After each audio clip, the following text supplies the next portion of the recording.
হুজুর আকরাম সাল্লাল্লাহু আলাইহি ওয়াসাল্লামের উপর বেশি বেশি করে আমরা দুরূদ পাঠ করব।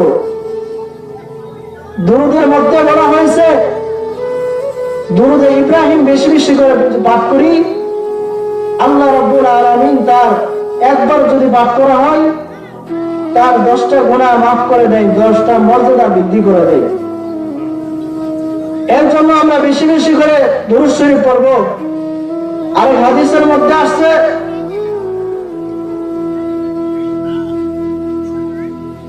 সুবহানাল্লাহি ক্বাবলাহুল মিজান, যে ব্যক্তি বেশি বেশি সুবহানাল্লাহ পাঠ করবে মিজানের পাল্লা আল্লাহ রাব্বুল আলামিন তাকে তার আমলনামার মধ্যে ভারী করে দেবেন। এর জন্য আমরা বেশি বেশি করে সুবহানাল্লাহ এবং আলহামদুলিল্লাহ নামাজের পরে বেশি বেশি করে তেলাওয়াত করব। আরেক হাদিসের মধ্যে আছে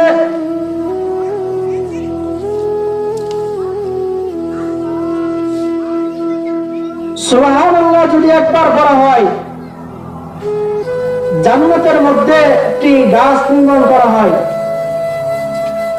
বলা হয়েছে জান্নাতের মধ্যে একটি গাছ নির্মাণ করা হয়েছে, দ্রুতগামী ঘোড়া যদি 500 বছর পর্যন্ত দৌড়াতে থাকে তাহলে ওই ছায়া অতিক্রম করে শেষ করতে পারবে না।